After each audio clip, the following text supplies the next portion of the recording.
Dear students, today it is my fourth lecture.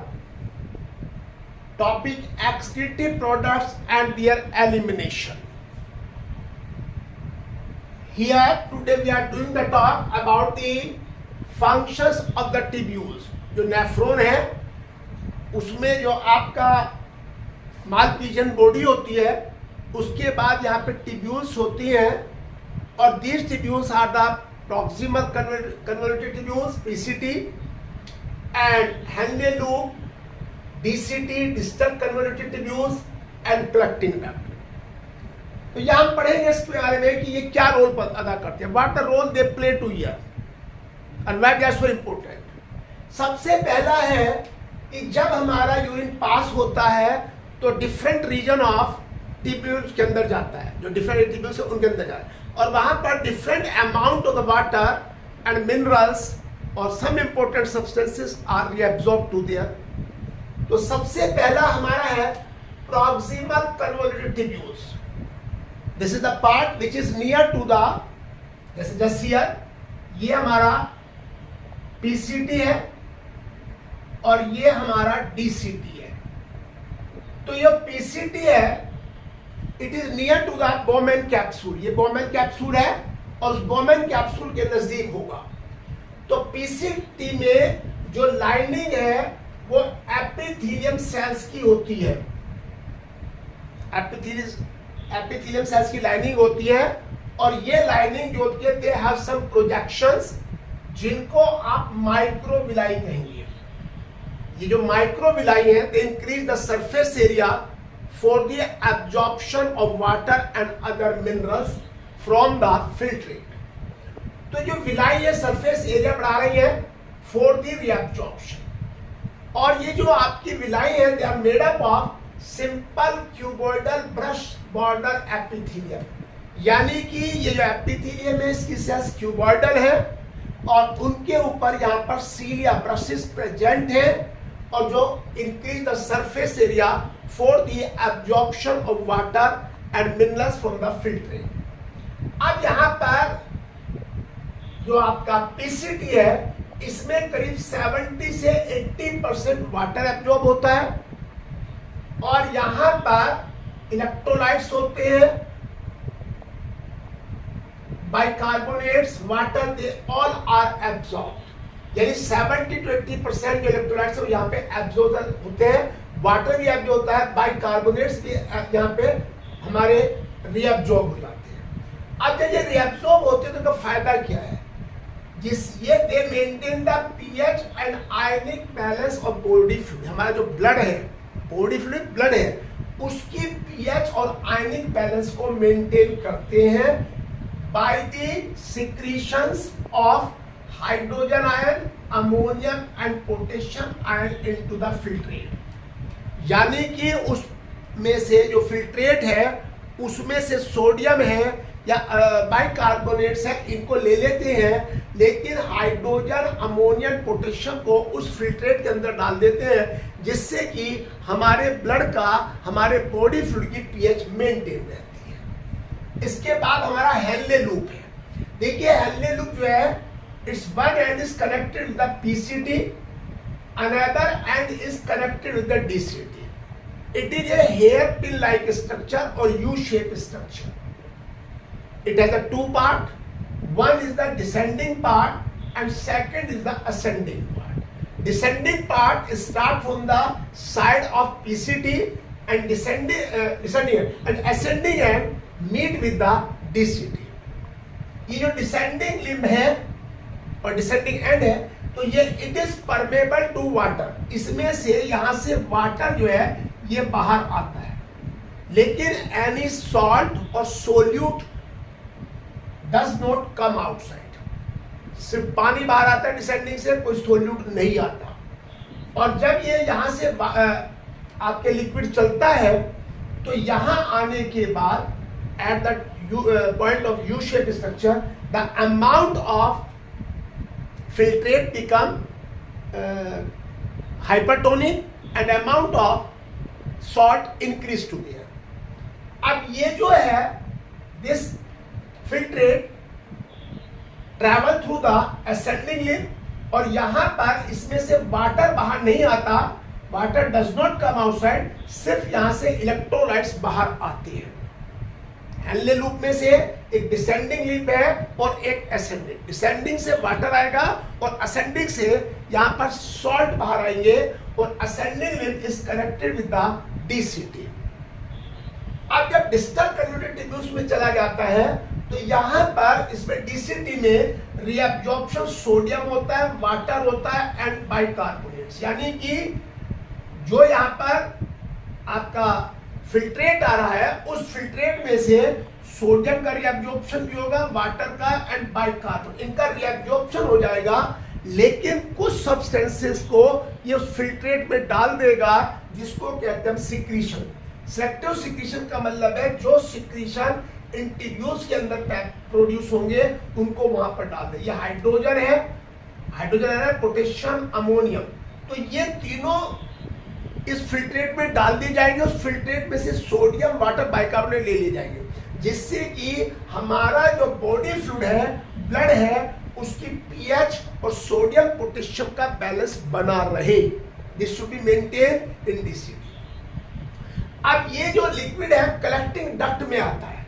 Collecting duct हमारी जो है, देखिए ये हमारी यहाँ पर कलेक्टिंग डक्ट आ जाती है, और ये कलेक्टिंग डक्ट जो है that is start from the cortex and penetrate into the medulla region। cortex से आती है और medulla region तक ट्रेवल करती है। अब यहाँ पर इसमें से जो ये आपकी कलेक्टिंग डक्ट है, इसमें से वाटर बाहर आता है, वाटर रिएब्जॉर्ब किया जाता है, यहाँ पर वाटर रिएब्जॉर्ब, और यूरिन जो है, जब वाटर बाहर आता है यूरिन कंसंट्रेटेड हो जाता है, क्योंकि वाटर बाहर आ गया, उसमें सॉल्ट सोल्यूट की अमाउंट बढ़ जाएगी। और ये जो है इसमें से कुछ अमाउंट में यूरिया भी यहां पर आ जाता है, यूरिया भी यहां पर आ जाता है।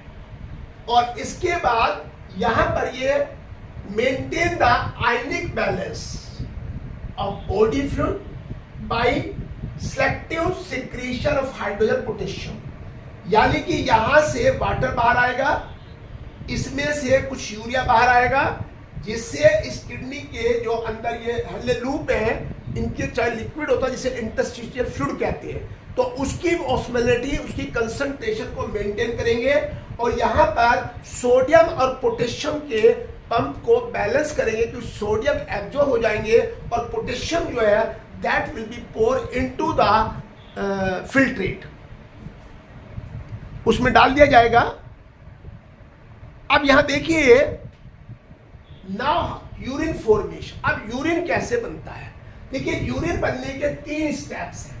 सबसे पहला ग्लोमेरुलस फिल्ट्रेट और ultra filtration, second selective reabsorption, और तीसरा ट्यूबुलर सिक्रीशन।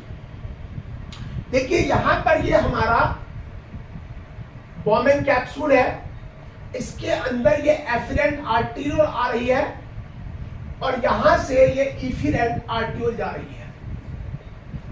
तो ये एफिरेंट आर्टियोल अंदर जाने के बाद that make a bunch of glomerulus cell, और ये glomerulus cell has the layer of endothelium cell. जो ग्लोमेरुलस है उसकी जो वॉल है वो एंडोथेलियम लेयर से बनी है, और जो बॉमेन कैप्सूल है इसमें एपिथेलियम सेल्स भी होती है, और बेसमेंट जो मेम्ब्रेन है वो ग्लोमेरुलस और बॉमेन कैप्सूल के बीच में होती है। और यहाँ पर जो ये एपिथेलियम सेल्स होती है ये पोडोसाइट सेल्स कहलाती है। ये कॉल्ड द पोडोसाइट सेल्स। तो इन पोडोसाइट सेल्स में यहाँ पर कुछ ओपनिंग होती है, स्लिट होती है, जिनके थ्रू यहाँ पर फिल्ट्रेट का फिल्ट्रेशन होगा। अब किडनी में देखिए यहाँ पर पर मिनट 1100 से 1200 ml of the blood filter होता है। देखिए इसमें क्या होता है, एफिरेंट आर्टियोल का डायमीटर ज्यादा है, इससे ब्लड ज्यादा आएगा। इफिरेंट आर्टियोल का साइज छोटा, से ब्लड कम जाएगा। तो इसका मतलब the blood will be stay in the glomerulus.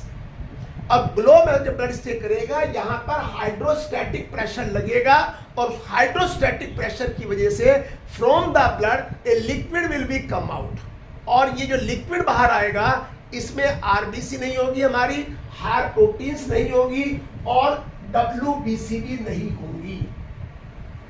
यानी कि जब ब्लड यहां आएगा इसके अंदर यहां पर हाइड्रोस्टैटिक प्रेशर लगेगा, due to this pressure from the blood separate the water है urea, all this substance will be filter out and there is no RBC, WBC and plasma protein will not be present to there। अब देखिए kidney जो filter कर रही है पर minute जो है 1100 से 1200 लिक्विड को फिल्टर कर रही है, which is 1/5 of the blood. यानी कि हमारा जो ब्लड हार्ट पंप करता है वो 1 मिनट में अप्रोक्सीमेट 5 लीटर करता है, तो उसका जो है यहाँ पर 1/5 जो है जो ब्लड है that is filter to there in the kidney. तो यहाँ पर जो लिक्विड आता है आफ्टर द फिल्टर इसे नेफ्रिक फिल्ट्रेट कहते हैं। क्या कहते हैं इसको? नेफ्रिक फिल्ट्रेट कहते हैं। और ये नेफ्रिक फिल्ट्रेट हमारा हाइपोटोनिक टू यूरिन, यानी कि ये हाइपोटोनिक होता है। अब ये जो अमाउंट ऑफ ग्लोमेरुलस फिल्ट्रेट है इसकी जो रेट है 125 ml पर मिनट है। 1 मिनट में 150 ml जो ग्लोमेरुलस फिल्ट्रेट वो बनता है। पूरे दिन में करीब 180 लीटर के करीब यहाँ पर फिल्ट्रेशन होता है, इतना ब्लड फिल्टर करती है हमारी किडनी। और यहाँ पर फिल्टर करने के बाद इसमें 180 लीटर के करीब फिल्ट्रेट बनता है और जिसमें से 1.5 लीटर 1.5 लीटर यूरिन बनता है। अब यहां पर देखिए ये आपकी एफिरेंट आर्टीरियोल है और डीसीटी डिस्टल करोटिड्यूस, ये दोनों एक दूसरे के पास आ जाते हैं। उनके जंक्शन पर at the junction of efferent arteriole and the DCT they present the cells और these cells are very sensitive, ये सेंसिटिव होती है और formed by the modification in DCT and afferent arteriole। यानी कि ये DCT में और afferent arteriole modification होता है जिसको हम juxta glomerular apparatus कहते हैं। juxta glomerular apparatus कहते हैं। ये afferent arteriole DCT के जंक्शन पे बनता है, यहाँ पे स्पेशलाइज्ड सेल्स होती हैं और ये सेल जो है रेनिन को सिक्रीट करती है। ये सिक्रीट द रेनिन। देखिए रेनिन कब सिक्रीट होता है? रेनिन सिक्रीट जब होता है जब हमारे पास ये ग्लोमेरुलस फिल्टर जो है कम बनता है। When this liquid is produced less amount, उस टाइम में ये रेनिन यहाँ पे प्रोड्यूस होता है और this renin induce the stimulate the supply of the blood, जिससे ब्लड की सप्लाई बढ़ जाएगी और जब ब्लड की सप्लाई बढ़ेगी तो वहां पर amount of the glomerulus filter और filtrate will become normal, वो दोबारा उसी नॉर्मल कंडीशन में जिससे थी। तो यहाँ पर रेनिन का काम है to increase the flow of the blood and maintain the amount of the glomerulus filtrate. इसके बाद सेलेक्टिव रीअब्जॉर्प्शन होता है, ये भी ट्यूबुलर रीअब्जॉर्प्शन होता है। अब जब चलेगा लिक्विड तो कहां पे इसका एब्जॉर्प्शन होगा? देखिए पूरे दिन में जो टोटल फिल्ट्रेट है वो 180 लीटर होता है और इसमें से 1.5 लीटर हमारा यूरिन बनता है। ये कितना ज्यादा फिल्ट्रेट होता है और उसमें कितनी कम क्वांटिटी में यहाँ पे फॉर्मेशन ऑफ यूरिन होता है, इट इज अबाउट 1.5 लीटर। तो जो ट्यूबुलर सेल्स है ये एपिथेलियम की बनी हुई होती है, एपिथेलियम सेल्स। यहाँ पर एक्टिव और पैसिव दोनों एब्जॉर्प्शन होते हैं साइमल्टेनियसली।